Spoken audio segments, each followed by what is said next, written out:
it was amazing to me the amount of effort that it takes to get down the road to make this thing happen, and how many hardworking people there are in the Corps that does make it happen. And yes, Chaz and I worked hard, but we were not the only ones. The food truck people, the people that make rehearsals happen, all across the board. That was really eye-opening for me. For me, you know, music's been. I started band when I was in the 7th grade, and I'm still playing, and I play in several different groups here in Matthews, and it's an activity. Music is something that's given me so much, and so to give back to the activity and see what it does. You know, both my daughters were at Winter Park High School. One of them still plays in New York City, and to see what it did for them and what it does for the other kids that are involved in the activity, just to be around that and seeing these young people turn into wonderful adults through music and the experience of doing what they do, that just makes it all worthwhile. And if you're somebody who wants to do this, you know, even for a short period of time as a driver, come out and find a group to drive for, and, you know, help out for a week at a time and see if you like it. You know, put your toe in the water, and if it's something you like, you can move on and drive more and more. Greetings from DCI.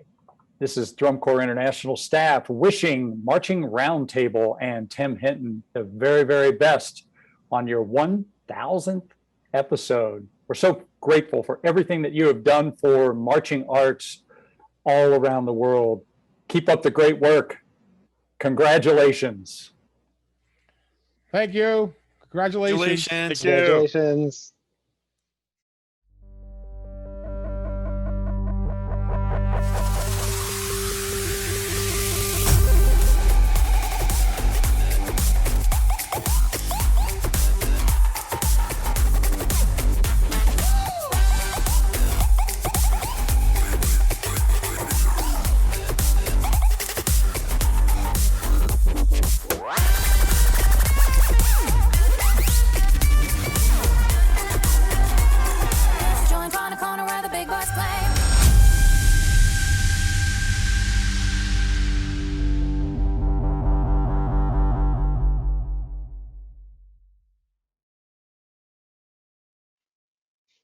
Hey everyone, it's Tim Hinton, the Beast of the Marching Arts. Thank you so much for listening. We are talking about driving drum corps trucks and buses and everything around. I have two folks on this call who drove for Crown this summer. I'm so happy to get to talk with you guys. Chaz, Waldrip, how are you?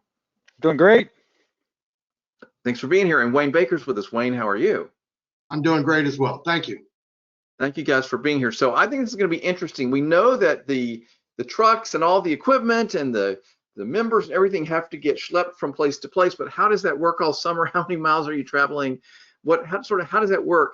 So Chaz, I've known you a good while now. You're such a great supporter of the Marching Roundtable, so thank you so much for all of that support. I loved every time I saw you post on social media or send me a picture, and there you were in your Marching Roundtable polo. I loved that. So thank you for representing us. Yeah, I was glad they were able to do that. Awesome. So tell us a little bit about yourself. People have probably heard you on the podcast before, but go ahead and introduce yourself. Yeah, my name is Chaz. I've been like I say, once a band dad, always a band dad. My oldest daughter started band in 2002, and I'm still band dadding this many years later. But I'm living in Charlotte, North Carolina right now. Been working with Crown. I did volunteer for them for about 330 hours from January until the tour started, and then I went on the clock. And also drive for a couple local high school bands, Audrey Kell High School and Catawba Ridge. So it's a passion and an activity I love to take part in. I don't fish, I don't golf. What else am I going to do with my spare time?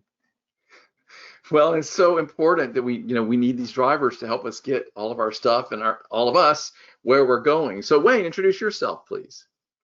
I'm Wayne, and I live in Maitland, Florida, which is just outside of Orlando.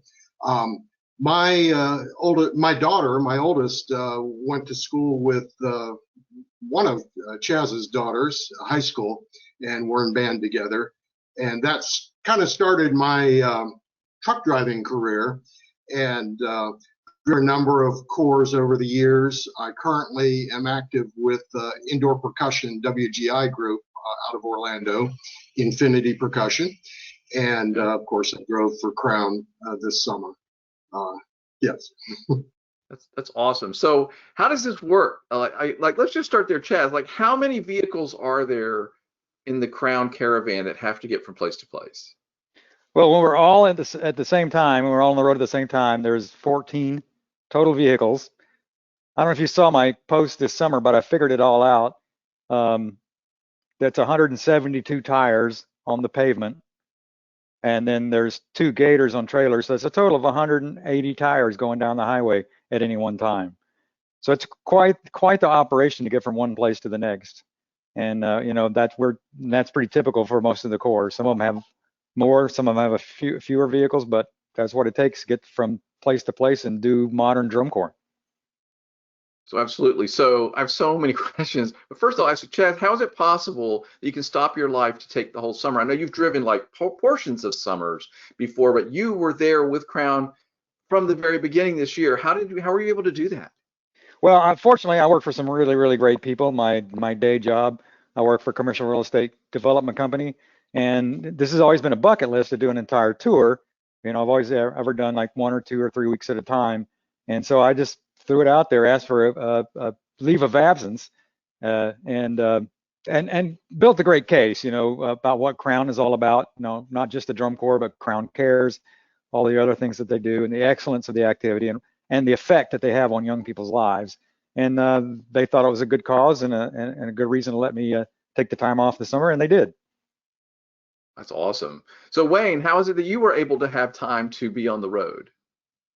Well, I am in the enviable position of having retired at the beginning of May from my real job. Yeah. 40 some odd year career of computer programming. And so what did I have except for time this summer? And were you there for the entire tour, or did you pop in and out like a lot? Because I think that's what most people do, right? They sort of come in and out. A lot of people pop in and out.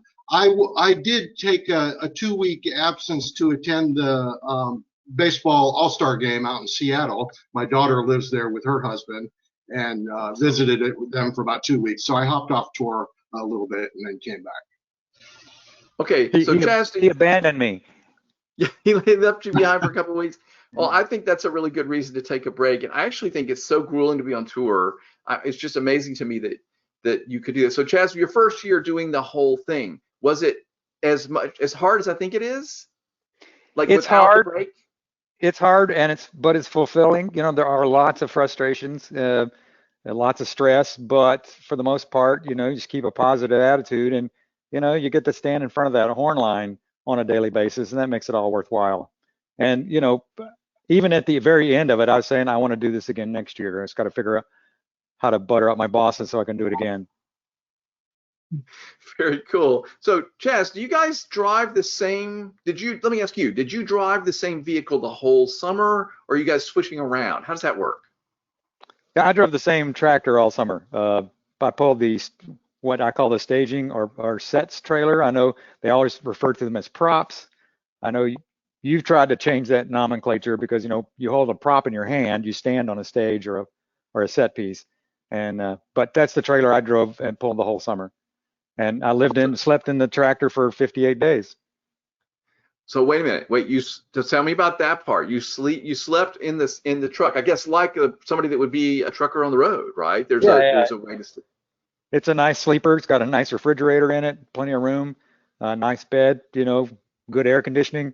And so, yeah, that's the best part of being about a truck driver. I did drive buses for Madison and the Colts back in 2004 and 2005. And when you're a bus driver, you have to go into the school, you know, set up camp in a classroom, blow up your air mattress every time you get somewhere, and then break camp when you leave. But when you're a truck driver with a sleeper cab, you get to this housing site, you park your truck, and you climb in the back and go to sleep. And it's all there already. It's great. That sounds so much better. I had this image of you having to schlep your sleeping bag around and everything like the corps members, so I'm glad that's not the case. So Wayne, did you drive the same one vehicle the whole time you were there? I did as well. I had my own sleeper cab, and I was pulling what Crown refers to as the equipment truck. So it basically had all the musical instruments in it, the pit instruments as well as the horns. So yeah, and the ability to sleep in the truck and not having to schlep the gear in at every housing site is really a deal breaker for me. I can't imagine having to do that all season. I feel bad for the bus drivers and others who have to do, the members who have to do that every day. So Yeah, I'm assuming the bed that you have in the sleeper cab is way, way more comfortable than it would be laying on a floor somewhere, like the kids sleeping on the gym floor and stuff. Definitely. Yep. Last year, Chaz bought a new mattress for the truck that I was in, and he refers to it as the best bed in drum corps. Right. It was a That's great. custom-made mattress. Yeah. Nice. You know? Okay, so Chaz, like, what surprised you? Like, do you have any stories from the summer? Like what happened that you didn't see coming, maybe? Well, we had a lot of, vehicle issues, but then I think that happens with every corps. We thought we did a lot of preventive maintenance at the beginning of the summer, but there's always those surprises that you can't avoid. But that's life on tour, and we just learned how to deal with that. But the surprising part was that it wasn't as grueling as I thought it was going to be. It was surprisingly hot in Texas, but then again, I kind of figured it would be Texas in July. But no big surprises. It just was. I was able to survive it better than I thought I would. I thought I would get to the end and be very, very wiped out, but I really wasn't. How about you, Wayne? Well, I don't know, surprise, but the eye-opening experience for me in that in years past in driving for drum corps, I've only done maybe 2 or 3 weeks at a time, never longer than that. And so, except for my 2-week stepping out for this season, I was on tour this season, and it was amazing to me the amount of effort that it takes to get down the road to make this thing happen, and how many hardworking people there are in the Corps that does make it happen.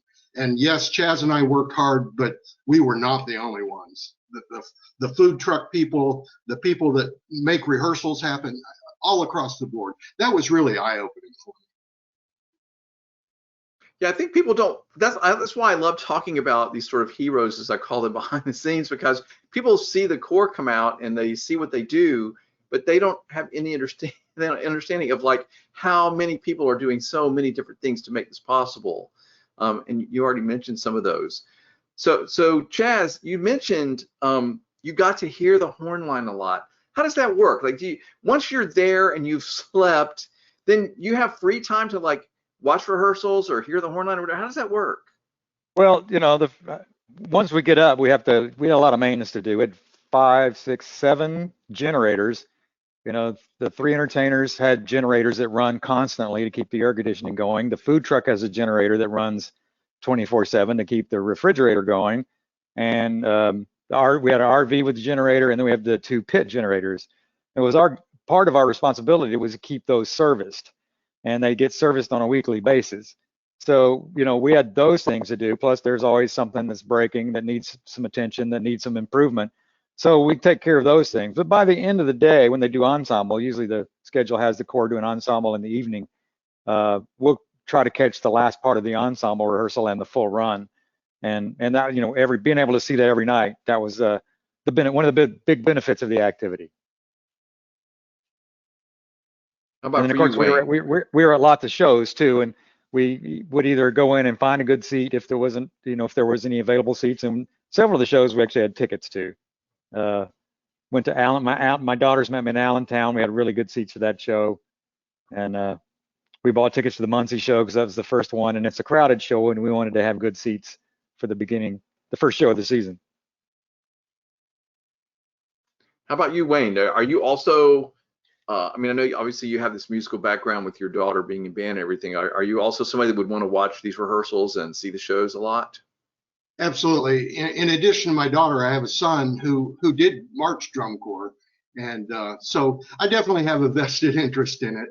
And so yes, I was out watching rehearsals and the shows. So you were seeing like all the different sides of the activity. So I have to go back and back up just a little bit and ask about how you sleep. Like my impression is that you are doing a lot of driving at night while the members are asleep on the buses going from place to place. So does this mean you sort of get into this rotation of sleeping during the day? Yeah, we call it the vampire schedule. So yeah, almost 100% of the traveling is at night. Leaving at 11 or midnight, according to what time. If we're leaving from a show, according to when the crown goes on, when their show time is, or if we're doing a rehearsal, generally they'll take the rehearsal till 9 o'clock, do eat, pack, and load for 2.5 hours, and then we leave at 11. So yeah, you kind of get on this night schedule and you try to stay on it for the whole summer. Even when we have days off, I try to stay up till 2 or 3 at least in the morning just to stay on that schedule. So it's not so hard on the nights we have to drive. Well, that's what I was going to ask you. Like, so even on the days when you have multiple days in one location, you still sort of try to do that. So Wayne, is this hard to get used to this, like being awake at night, sleeping during the day thing? Well, with my career as a computer programmer and what I had to do in that career, really the transition for me was not difficult at all, because throughout my career I've had to do work through the night and such. So no, it was not difficult for me to make the transition. So you were used to being up a lot of nights. Is that like when maintenance on websites and things happen? Is that what you mean? I do implementations for the company I did implementations for the company I was with, and it was for banking software. And we can't take a bank's website or their systems down during the day. It normally has to happen on weekends and after hours. So that was very much what I had to do in my career. So Wayne, is this hard to get used to this vampire schedule, as you're calling it? Like you mentioned earlier, it was easier to get off of it and get back to a normal schedule than it was to get on it. So that would be the hard thing to me. Is like I'm driving down the road, it's the middle of the night. That seems harrowing to me. Like if I'm not used to it. Yeah, it's just the first couple of nights are pretty rough, but you get your coffee, your 5-hour energy, your mellow yellow, all sorts of tricks. And rolling down the road, one of the bus drivers leads us in a trivia game, and that kind of keeps people interest and attention, and things like that help pass the time as we're driving 5 or 6 hours through the night. Yeah, I love that. So tell me about that. Like, how are you guys communicating? We all have radios in the truck. They're not CB radios. It's I'm not sure what VHS, UHF, VHF, what frequency they're on, but it's not a CB radio, so it doesn't have all that chatter and traffic that CB radios do. So it's pretty much our own channel, and yeah, that's how we communicate. So you're all talking to each other and sort of keeping yourselves entertained as you're like, is this like seriously like for like these long trips? Are you basically talking to each other the whole time, or is it in and off? I'm like, Wayne, how often are you actually all communicating? It's very on and off. We might go an hour and nobody's talking on the radio, but then if you see a funny billboard or the name of a town, and by the way, we passed a lot of towns with the name Wayne in it, so I liked that. But yeah, it's on and off conversation. When trivia comes up, we might do that for half an hour or an hour, depending on how many questions our trivia master has. This is fascinating. I never thought about passing the time while you're driving. I guess I assumed you were listening to some music or something, but that's very interesting. So that sort of keeps you, and if you're like starting to feel a little tired, then you can be like, hey, I need to talk. Is that how that works? Yeah. Absolutely. And I listen to podcasts. There's one called what's it called? Marching Roundtable. That's a pretty good one. That I listen to. But yeah, that's another thing is listen to lots of podcasts because music would put me to sleep eventually. Well, Chaz, when I first met you and you were supporting the podcast and everything, you told me like you listened to all the podcasts because you were on the road all the time, and that was one of the things you like to do, which I really appreciate. I'm glad that that my voice hasn't just like put you to sleep at great peril. Yeah. I think I've listened to every podcast that's been out since 2015 when I discovered the channel. So what happens when you are there and you can't get a ticket for the show and it's packed? do you watch from the sideline? I mean, are you always seeing the corps, or are there nights you don't get to see the corps? How does that work? Every once in a while, yeah, we don't get into the stadium, or if it's too full, there's a couple times we watched from the sidelines. We went in, we helped, where was it, in Atlanta? We helped put the table together. Crown using a big staging piece was a big table. We helped put that together, roll it in, and then watch from the sideline. And I think Thursday night or Friday night, watched from Lucas Oil, the sideline down there, which was pretty cool. There's a lot of energy and excitement on that field. But yeah, if we could, view gives a very different perspective on the show from versus, so it's pretty interesting to do that. Well, tell me what you think about that, Wayne. How do you perceive it as different?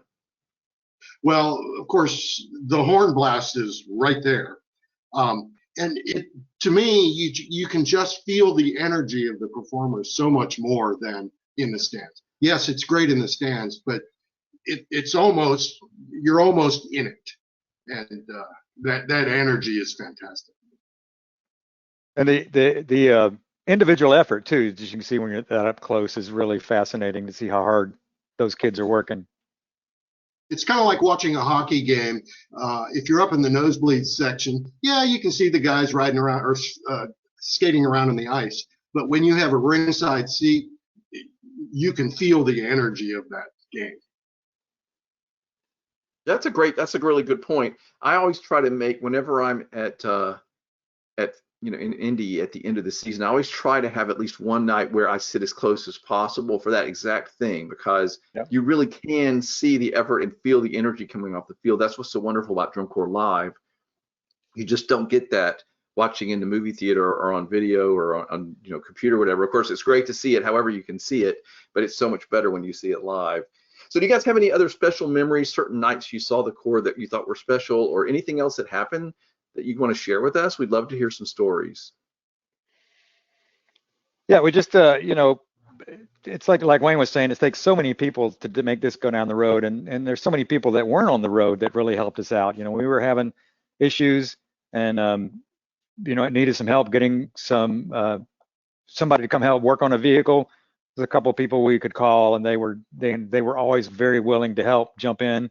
And then too, we had some people come help us out, some local mechanics, roadside assistance people that came out, and they were so helpful, really, curious about what we do, very surprised when I said, we're one of the buses in the parking lot, and they come and they say, I didn't realize it was this many buses in the parking lot. But those individuals that came out and helped us too on the road, that was always, heartening to see that there's people that are willing to help and work hard and do the job right. Wayne, do you have any moments that you want to share at all from any of those repairs or any of those performances? Probably not the repair side. A lot of grease under the fingernails and that sort of thing. Sure. But on the performance side, the culmination of the season in Indianapolis, as Crown performed their prelims and their semifinals performance, and they were placed very nicely going into both of those. And again, the spirit of the Corps at that point, and how excited and how much energy there was with that, it was really great. Chaz, you mentioned standing in front of that horn line. I mean, it's the best horn line this summer, and that they play so amazing. So are you able just to sort of wander up and sort of stand there and be like, they obviously know who you are, you're part of the team. What is that like? It's fascinating to see, how proficient these kids are on their instruments. They play more notes in 5 minutes than I play all year. And I just try to tell people, when I'm trying to describe the activity, I describe it as an Olympic level musical activity, because the amount of time these kids put into preparation, rehearsal, and practicing their instrument individually is the equivalent to what an Olympic medalist puts in to getting ready for the Olympics. And the effort that they put forth, going 11.5 minutes, exhaling the entire time while moving it up to 220 beats per minute. It's beyond, they're taxing themselves to the limit physically, and I don't know how they do it, but they do it. They do it really well. Somehow they are able to do it. Okay, so you guys have known each other a long time. You've been driving together a long time. This is a very interesting relationship you guys have. Like, you've done this on all these different levels for a long time, and you're still friends. No, I'm just kidding. It's funny you say that, because just the other day, Chaz says, we went through this whole season and we're still talking to each other. Yep. Yep. Well, that's sort of one of those drum corps jokes, like you love everybody, but you're also sort of annoyed with and ready to get away from them at the end of the season, perhaps because you've been around them all day, every day. But no, I think it's really wonderful. So let's talk. As we're finishing up this conversation, like, Wayne, you've done this for a long time. You've driven a lot of trucks and buses and everything, all kinds of places. Tell me again, why do you do it, and why would you recommend it to someone else? Well, I feel like it's my way of being able to give back to the activity. I marched, I was a saxophone player, and I marched in high school and college. And then both of my kids went through marching band. And it's just I think a worthwhile way to give back to the activity. And as I realized this season, it takes so much to make it happen, and if I can do just some small part to contribute, then it's very rewarding for me. And at the beginning of your driving career, had you done this before, or did you go out and get your truck driving certificate, whatever it is, certification? What do you guys get? Certain kind of license? Well, I started driving church buses at my church when my kids were going through youth choir, and our church did a youth choir tour every summer. So I got a Class B license to be able to drive those buses. And then when my oldest joined the marching band in high school, and the band decided to put a tractor trailer into service, there I was with Chaz, and I upgraded my license to the Class A that was required for the semi, and the rest is history.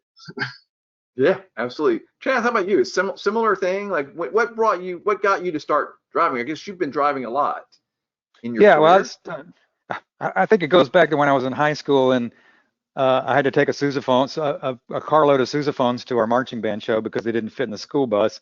So I loaded like 6 sousaphones in my '68 Chevy Impala station wagon and drove to a marching band show. And I think that's where it started. But yeah, I worked at Disney for 22 years, and we had our chauffeur's license. And when they went to the class system, they grandfathered us into a Class B, and I took the passenger endorsement part, and then drove buses for a little while off and on for some local companies, and as well as the drum corps. And then, yeah, with Wayne, when it was time to upgrade from the Bandweiser truck that we used to have to the semi, we rented a tractor, borrowed a trailer from Timber Creek High School, I think. And a friend of ours who had just gone through tractor trailer driving school spent a couple of weekends getting us ready for the road test. And we went out and took the road test, and one of us had to pass it because we had a competition that night. So, fortunately, we both did. And yeah, like I said, the rest is history. And I keep thinking of one more thing I want to keep asking you guys, but like, so I would assume, like, I like driving on the highway. Like, I find it very zen. I find it's my time. I do a lot of thinking. My head gets really clear. I kind of like that experience of even being alone in my car, driving a lot of distance. So is there something about that you guys enjoy, like just sort of the quiet of the road, and I find it a very zen kind of thing. Does that at all make sense to you guys? Yeah, it's kind of like what it is. You can kind of relax your mind. Even listening to podcasts, your mind kind of wanders a little bit. And I drive for my day job as well, so I do spend a lot of time behind the wheel. But I enjoy driving and playing with, like I said, playing with big trucks and big buses. So it's I guess it's my second career. I did 22 years at Disney and 10 years at a church doing audio visual stuff, and so now this is kind of my almost retirement career here. Got it. Wayne, do you ever have that same zen experience in talking about on the road? I do. I find it, once you get into the groove, it is relaxing in a strange sort of way. But I think, as Chaz alluded to, like playing with the big trucks and big toys on somebody else's dime, perhaps. Well, I love that you guys gave so much of your time to help the chords out in this way. Chaz, I'm going to ask you the question now that I asked Wayne. I know you've already said it, but let's say it one more time. Why do you do this, and why would you recommend somebody else to do it? Well, for me, I started band when I was in the 7th grade, and I'm still playing, and I play in several different groups here in Matthews, and it's an activity. Music is something that's given me so much, and so to give back to the activity and see what it does. Both my daughters were at Winter Park High School. One of them still plays in New York City, and to see what it did for them and what it does for the other kids that are involved in the activity, just to be around that and seeing these young people turn into wonderful adults through music and the experience of doing what they do, that just makes it all worthwhile. And if you're somebody who wants to do this, even for a short period of time as a driver, come out and find a group to drive for, and help out for a week at a time and see if you like it. Put your toe in the water, and if it's something you like, you can move on and drive more and more. That's amazing. So I want to say, on behalf of the whole activity of Drum Corps Marching Band, I want to say thank you to you guys, because I know you get thanked, but probably not quite enough. You're making it possible for these events to happen, for these students to have these great experiences. So thank you for giving of your time and the hard work that you do to just make this possible. Wayne, I hope you know how much you're appreciated. Thank you, Tim. I appreciate that. Okay, and Chaz, I appreciate your support for the Marching Roundtable all these years, and the encouragement you always give to me. And I hope that you also know how much a difference you're making. Yes, thank you, Tim. Lots of people got a lot of pats on the back at the end of the tour, so I know that what we do has been recognized, and hopefully we made a difference and straightened some things out while we're on the road, things that normally got left behind. Yeah, absolutely. Well, I appreciate it very much. If you're listening to this and you think this sounds like something you'd want to do, by all means, find a corps, reach out. Like they said, you can start with just a small bit and see how you like it. Guys, it was so much fun. Chaz and Wayne, thank you for talking to me. Hey, thanks for helping us in. Thank you, Tim. Marching Arts Education is the home of the Marching Roundtable podcast. We give you access to the top marching arts professionals through live webinars, podcasts, videos, interviews, and online coursework. With over 1,000 podcasts and hundreds of webinars and videos, there are hours of great professional development for you and your staff. Sign up for a membership to Marching Arts Education to get complete access to all webinars, videos, and podcasts, plus discounts on coursework. Many directors are using professional development funds through their school or boosters to make these resources available to their staff. Imagine what you could do with so many great new ideas from the top professionals in our activity. Subscribe to our YouTube channel and sign up for our newsletter to find out about the latest podcasts, webinars, and new content. Find all of this and sign up at marchingartseducation.com.